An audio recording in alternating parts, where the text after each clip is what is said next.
I don't remember exactly what he said, but my dad was talking to a relative. Later on, he asked me if I knew what he said. I said yes. Though my Cantonese is pretty basic, what he said seemed simple enough to understand. My dad smiled and said, "That wasn't Cantonese. That was my dialect, Hakka, and you understood it." I was stunned.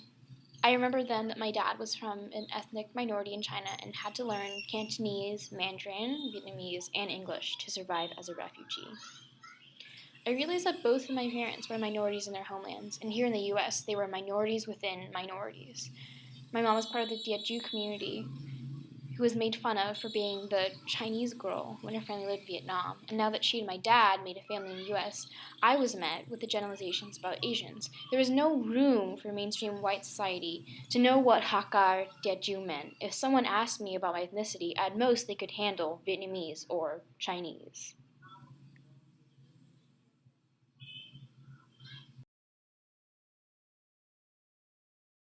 Both of my parents had ancestry in rural areas of China, which is a poverty indicator due to neglect from governments that do not provide public services such as education. When my ancestors lived in China, they were the rural or farmer people. When they lived in Vietnam, they became the foreign Chinese kids. When my parents moved to the US, they became Asian. So, their success as ethnic minorities, beyond the odds of poverty and marginalization, became another model minority success story that erased their roots. As I awoke to the injustices against people of color, immigrants, refugees, and other marginalized communities in the United States, I began to see the assimilationist force of white imperialism and white supremacy. I began to understand that America oppressed the other, whoever the other happened to be at the time. The question that plagued me throughout my education was, why does the model minority stereotype bother me if it's quote unquote positive? Shouldn't we and other minorities just take what we can from our stereotypes and defy what we don't like about them? This defied my consciousness throughout my schooling, where I doubted myself when I felt something was ignorant, offensive, or disrespectful. My internalized emotions came out in ways I didn't want them to because I was at the scrutiny of my classmates who were mainly white and comfortable with the status quo.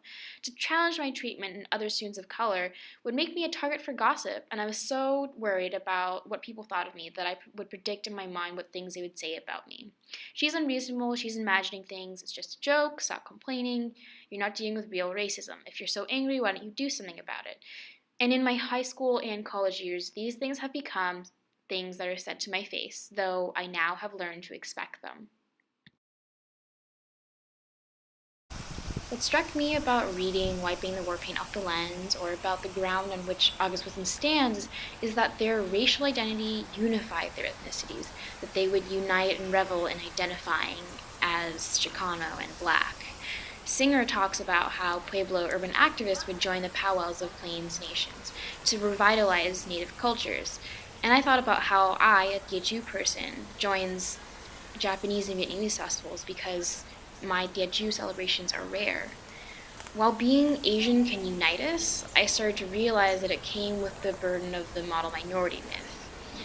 Its ideals are impossible to meet, it exploits and shames other minorities, it trivializes our problems and disempowers us, and most importantly, it flattens our identity and erases our ethnicity and heritage. So that's what I started to realize. That's why being Asian felt so comfortable and uncomfortable at the same time. How do we unite and also retain our individuality? Đường hẻm nè, bồi khưng nè, năng ngày trụ nè, quầy nè, yểm nè, à, cái chiều à,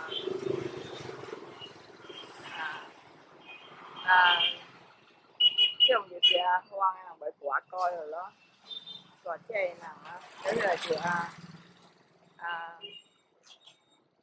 quả chê chọn mẹ đó, đâu có gì